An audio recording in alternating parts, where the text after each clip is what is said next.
SwimOutlet.com delivers the best online shopping experience. With an extensive selection and the lowest prices, you're guaranteed to find the product you need. Here's what you get. Free shipping on all orders over $49. Free 1 to 2 day shipping on all orders over $99. All orders placed by 6 p.m. ship out the same day. Shop at SwimOutlet.com, the web's most popular swim shop.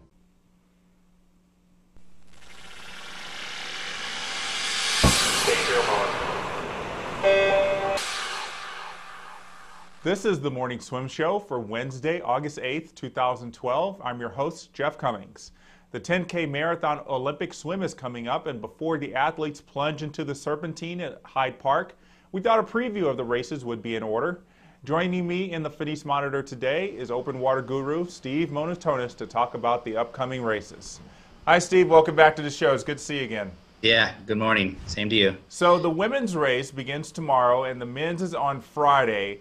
Tell us about this course that they're going to be swimming in. This course is actually perfect for the sport. It's compact.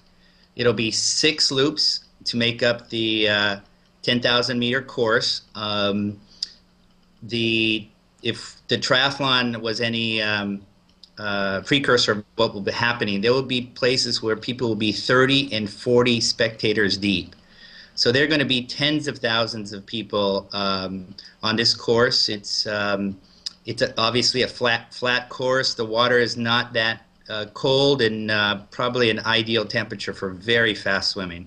Now you just said the water's flat. You know, is that kind of what is ideal for open water, or should there be should it be at a venue where there's waves and currents and things like that? No, I mean, certain athletes would have an advantage if the water were rough.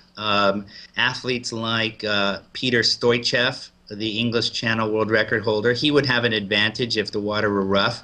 But because the water is flat with very few ripples, it actually is advantageous to the faster pool swimmers like Haley Anderson or Os Maluli. Okay. Speaking of the English Channel, do you think it would have been good to have that 10K in the English Channel? No, I actually think this is the perfect venue. It's you know, no more than 2 hours long. It can hold people's attention, and it can stay true to the you know, theme of the marathon swimming world. And like you said, there's going to be a lot of spectators. I imagine that's going to really get the athletes excited to have them right there on the edge of the lake.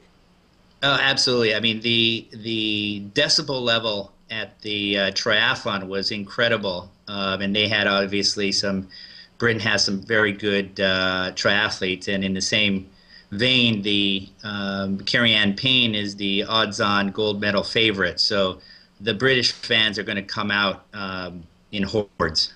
Yeah, let's talk about some of those women who are going to be racing for that medal. Kerri-Anne Payne does look like the favorite. She was the world champion last summer, so that definitely sets her up. And then obviously having the home crowd advantage. Who else do you see fighting for the gold medal with her? There'll definitely be Melissa Gorman of Australia. She has the size, the speed, the experience, and the endurance to stay with her. If Kerri-Anne Payne does any mistake, Melissa Gorman will be right there to get the gold.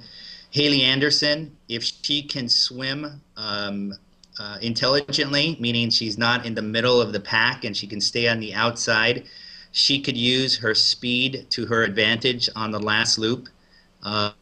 There's also Martina Grimaldi of Italy.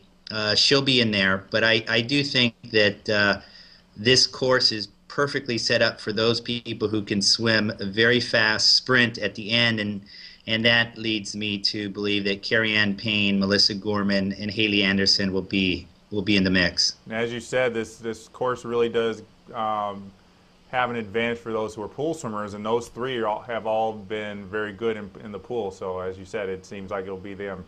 Talking about the men, speaking of great pool swimmers, Os Maluli looks like he's the favorite. Very new to open water swimming. Do you think he's got the chance of gold, especially after how well he did in the 1500? Yes. I actually had him in the top 3, but after his 1440 in the 1500, he looked very strong. The injuries that he's plagued them in the past few years, seem to be in the past. I can't see anybody swimming away from Os, and I can't see anybody out sprinting Os. He would actually have to make a pretty big tactical error around a buoy to lose this gold medal. That being said, in open water, you have to expect the unexpected.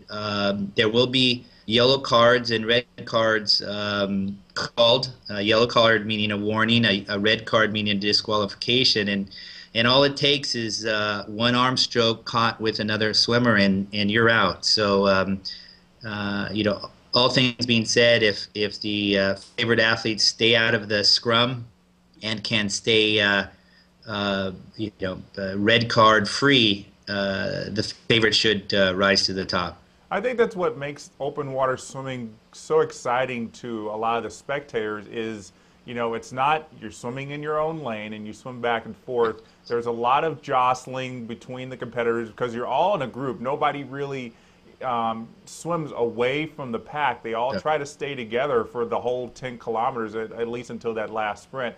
I think that's what makes it exciting. But as you said, it's kind of scary for an athlete. You know, you can be in that group and all of a sudden, you know, somebody accidentally grabs your leg or you know, you think you unintentionally impede somebody and then you can get that red card and then you're out. Correct. I mean, the problem is retaliation. Typically, the referees don't see the first infraction. And if you lose your cool, you tend to want to react. And it's the reaction that the referee's eye goes to. So, you know, if our American athletes, Alex Meyer and Haley Anderson, and then the favorites, you know, Kerri-Anne Payne, Melissa Gorman, Os Maluli, Thomas Lures of Germany, and Spiridon Giannoutis of Greece, if they can keep their cool, you know, they have it within them to get on that Olympic podium.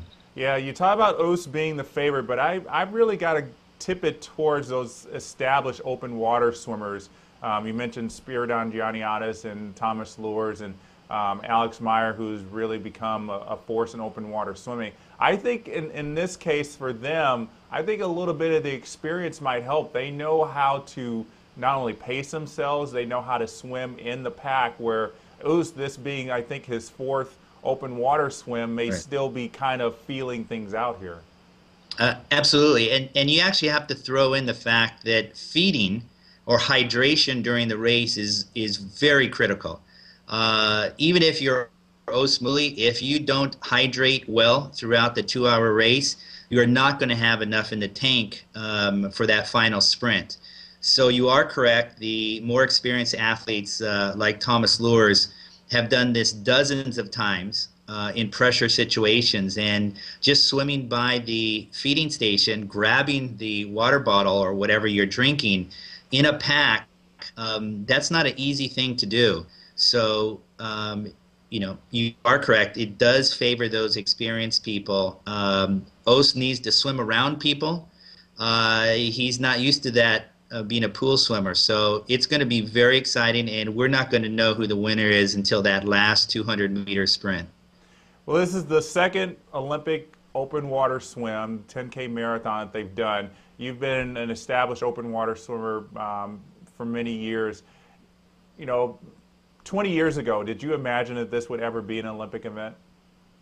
Actually, the people inside the sport had always hoped it would be. We didn't know exactly when it would occur. And since 2008, this sport is absolutely exploding. There are 10K swims around the world. There are over 100 10K swims around the world. People are flocking to the sport. Distance swimmers know that there's one more event for them to compete in. So all in all, it's been a great addition to the aquatic family. Definitely has, Steve. Thanks so much for joining us with this great preview of open water swimming. I'm sure, like everyone else, you're excited to see how it all turns out. Very much so. Thank you very much. All right, thanks, Steve. Bye. So that's Steve Munatones joining us to give us his insights into open water swimming, and he knows a lot. Be sure to check out his open water swimming website, the daily news of open water swimming. That's going to do it for today's Morning Swim Show. I'm Jeff Cummings. Thanks for watching.